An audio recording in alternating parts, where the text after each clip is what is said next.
Hey guys, how's it going? It is either way Randy Chavez coming at you today with a Vivi OMI update video. Guys, if you're new, welcome. If not, welcome back. I love you all. Everyone say hello to Dashi. Hello, Dashi.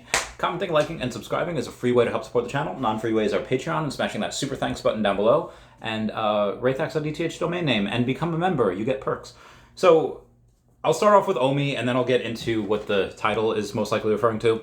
So with OMI, we did have a really big buy order yesterday. Again, it wasn't huge. It was big for what we normally have. Again, there's only about 700,000 in volume per day.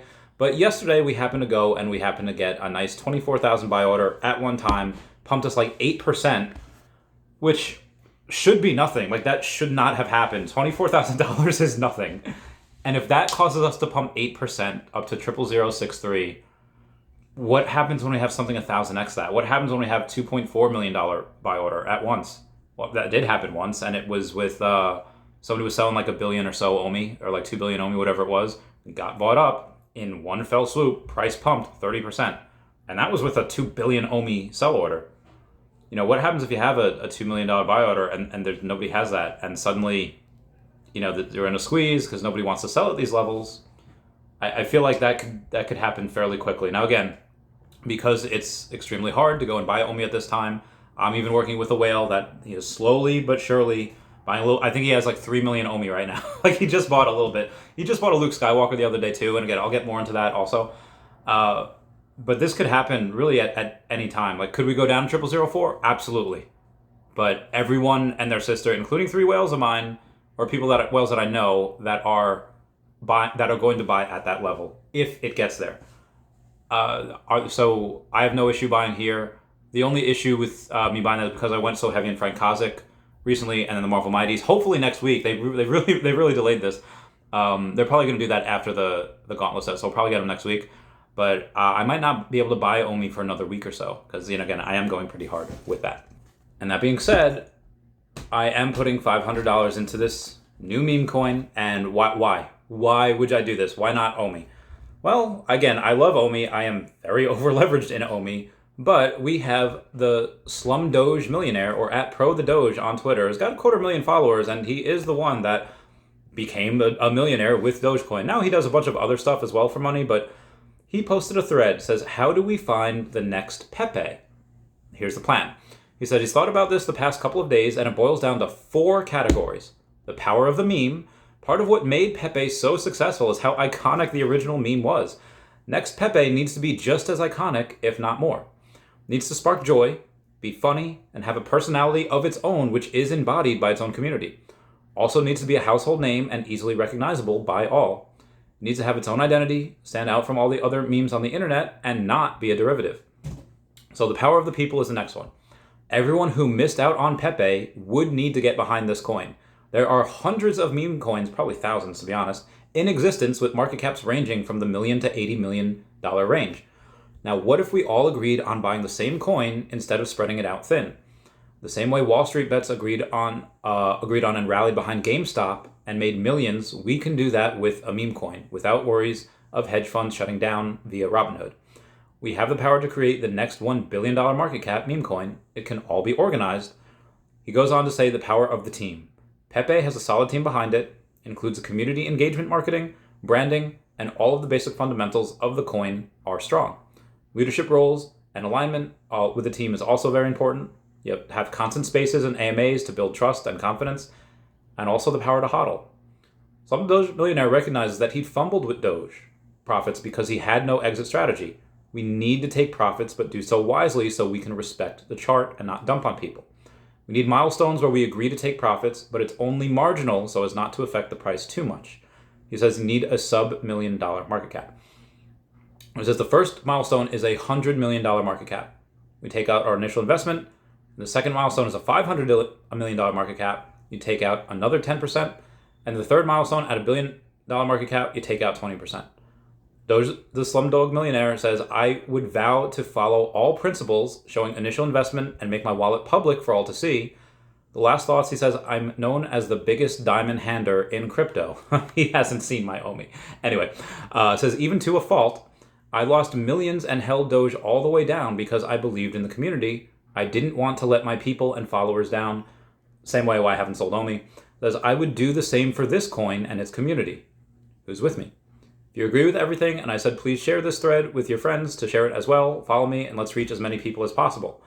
Then he posted another tweet later where he said, oh, hey, for anyone that subscribes to me, I will give you the next meme coin an hour before anyone else. So what did I do? I subscribed for you guys. And he goes on and he says, he posts a couple of memes. Oh, hey, you have 1 hour. And he's talking about Grumpy Cat coin. And I go and take a look, and he says, Grumpy Cat is the next Pepe. So he actually didn't give us an hour. That was actually only about 15 minutes. He said we have 1 hour, and then he says Grumpy Cat is the next Pepe. I guess the reason why he did this is because he posted, oh, hey, there's so many different Grumpy Cats. There's Grumpy Cat with a C, with a K. There's a bunch of them. So if you go and you take a look what he says, on that original tweet, it says Grumpy Cat coin, and it is followed by my friend Arya Realty right now. So he had just done that. On this particular one where it's at grumpycat_coin, you get to go and you see the Telegram, the website, the chart, the dexes, and all of that. And when you go and you take a look, again, I'm throwing $500 in. This is an absolute degen play. I have no idea if this works, but if you happen to have, Pro the Doge going out and doing the stuff, then there's a decent chance that it might go. And what am I going to do? I might follow some of his price points. I might sell a little bit beforehand. I think if it does like a 10x, I'll sell half, and then if it does like a 100x, I'll sell the rest. Again, I'm only putting in $500. I'm not putting in 10 grand. I'm not putting in any 5-figure amount. Could I do a little more if I see it pump, take profits, then go back down before it really starts hitting exchanges and whatnot? Sure, maybe. I'll keep everyone posted. Again, 100% transparent here. Speaking of which, I will roll most of those profits into OMI and Vivi, into that Akomi ecosystem. Anyway, on to Vivi stuff. So we do have a Spider-Man Miles Morales, which sold yesterday.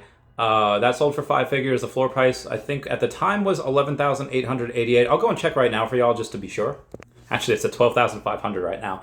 But be advised, everyone comment F down below to pay respects. Someone happened to accidentally burn their secret rare Miles Morales for a soul stone, which is about $10. So, be super careful. Be super, super duper duper careful. Anyway, moving on. That being said, there is something special about that. Like for me, I'd want to have one of those, let's say, poolside Myrmecornos, just because that it's significance. That will only have significance for the people that were there for it. Oh, don't poolside. I would want one of those just for the history. Would I pay what he paid for it? Maybe not, but if I have enough money, sure. Now, do you want to go and get any old random gauntlet with the stones? Or do you want a gauntlet with the stones that was made by a secret rare Miles Morales? That's pretty cool. Anyway, we have Gold Roger saying, seriously, that dude is onto something. This might change your mind, and hear me out. Remember when you brought up owning a collectible that was owned by David or Dan and just simply sending it to them and they send it back to you? Again, you can see it on the blockchain. The makeup of these gauntlets will matter since it can be proven. We did this to Reese back in the day. A bunch of us, me, Taps, Johnny Dunn, everyone, we had transferred a Todd McFarlane Batman back and forth to each other. So it was all had our signatures on it, and we gave it to Reese because he's a cool dude. I think that type of ownership will matter. The same way that there's a Trophy Kangaskhan. Like there are different levels to all PSA 10s. The PSA 10 Trophy Kangaskhan that was in PSA Magazine is going to be worth a little bit more just because of that significance. So why not the same thing with digital collectibles? Anyway, moving on. Says, the makeup of these gauntlets will matter since it can be proven. A true diamond and cubic zirconia are indistinguishable by the naked human eye. But once you get in there with a microscope and can verify which is real, it makes a difference. It's simple human nature and instinct to always want the real thing. If I was rich as heck, I'd do it. And I'd buy this guy's gauntlet for way more money than the rest of them. Just thought that was pretty interesting. Oh, here's a pic of the ultra rare Luke Skywalker that my whale had bought yesterday. I recognize that is a little too bright for y'all to see. It is number 715, paid $229 for it. Again, he's just getting into it. He's going to buy a little bit more OMI and a little bit more Vivi starting tomorrow, but I'm just keeping you guys posted on what whales are doing. So I have a weekly market pulse from Rootless Girl, or Kelly the Vivi Fox, saying the active wallets were up 24% to 18,000 active wallets for the week of the 1st. The transactions were up 80% to 66,000. Again, this is the week of Luke Skywalker. the week of Star Wars, so of course there's going to be a lot of people. The buyers were up 70% to 10,000. Sellers were up 78% to 12,800. That's just people just trading the Luke Skywalker. The amount of tokens minted were up 30%, up to 30,000, and the minters were up 11% to 10,900. There were 590 merged accounts and 10,446 tokens transferred via this merge. Shout out to @white_Vivi that still has 145 of these white backstab labbits, and he goes and he says, I didn't even list one, Rip Frank Kozik, and yeah, it's not that he just bought them like as soon as the announcement was made that he had passed away, but I remember him buying these for like a long time ago, like at least over a year ago, if not 2 years ago at this point. Like as soon as they came out, he was buying a bunch of them. So yeah, a lot of those are locked up. So the new Daredevil Born Again series, we had a little bit of footage from like John Bernthal and him being the Punisher in that. There's going to be a whole bunch of things. I think they're going to be looking for Jessica Jones. I think she's been kidnapped at this point. And what they do is on part of the footage that we see Marvel QR codes. Now, why is this a big deal? I've said this before, but you've had Marvel QR codes in the past on the Moon Knight series and on the She-Hulk series. This is something that they do. Basically, what you do is you go and you scan it. You can get a free comic. At some point, comment down below if you think I'm being a moon boy, that it's not just going to be for a free comic. It's going to be, oh, hey, download the Vivi app and get your digital collectible here, something like that. That will happen. Maybe not in the same way that I'm thinking. Maybe it's just for a free comic book on Vivi. I don't know, but again, that will happen. Mark my words. I'm going to consider them marked because I know someone's going to save this. Anyway, speaking of the Daredevil, we already have Daredevil and Elektra over on the app. We do not have Wilson Fisk, and it's going to be the storyline that they're doing is from Daredevil 595, the Mayor Fisk saga where he's going to be running for mayor. So I do think we can see a Wilson Fisk. I think it'll be the first appearance of Vincent D'Onofrio over on the blockchain. I think that'd be really cool. We have the subscriber Turtley Golf that says, hey, on your next show, discussing your thoughts on the best long-term Marvel Mighty, not sub 100, and factoring in first appearances, edition size, popularity. So on this one, I'll go and say the Spidey 2099 is really good because he's like the chase of that particular set, Spider-Man set. There are not a lot of him, and he's got his movie coming out. A lot of people are really going to know the name. He's got a really, really cool story. He dies a lot, but he's got a really, really cool story. I'm going to try to play him in the live action version. When they bring him like to Secret Wars, I think that'll be really cool. I feel like I do kind of look like him a little bit. Comment down below if I'm being crazy or not. But I'm getting into acting. The trailer for Looks Can Kill had come out. I'm in that. I don't have any speaking roles in that. I'm just in the background in that one scene. But I will be in other scenes in that pilot. And then The Stealing Manhattan, they are making that into a movie. Link down below to the book. Definitely go and read that. It's by Pavle Punch-Stanomarovich, who had a lot of influence in that. About his dad. It's a really, really great book. So I will be breaking into that world, and I'm going to try my very best to try and play him. Anyway, moving on here. Some of the other things that I think are really good are, by popularity, I would say the Shuri Black Panther. It's the first ever airdrop we got for any of these Mighties. Namor, I only have 2 Shuri Black Panthers. I have 5 Namors, and they're all sub 100 for the Black Panthers and the Namors.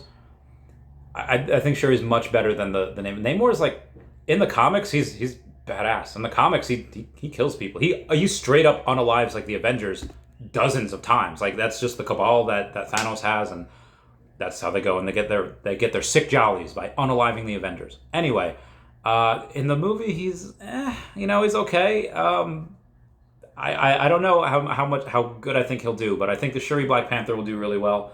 Again, I do have all these, so just keep that in mind as I talk about them. Some of the other ones, I know he said no sub 100s. Any sub 100 from the Fantastic Four, from the Captain America ones, those are really good. But I would say out of all of these, the Spidey 2099 and the Shuri Black Panther, and the Spidey 2099 isn't like the most scarce. You have Beta Ray Bill, which is a lot scarcer than Spidey 2099. You have, I think, Deadpool the Duck, which is also scarcer than that. A lot of things are scarcer than that Spidey 2099. It's just the fact that I think that these ones right now that I'm mentioning are the ones that I really like. And I don't know what the mints are going to be for the Guardians, so I'll keep y'all posted. So it came out today that there are other Star Wars, the NFTs are going to be coming out by Cryptoys HQ on the Twitter. And I'm not going to lie, the Luke is giving me some bad Uncanny Valley vibes. The Vader seems pretty cool. This Vader, from the ones that I think you can get like 5 different rarities of them. That does seem kind of cute. That's something that I would get if it was on Vivi.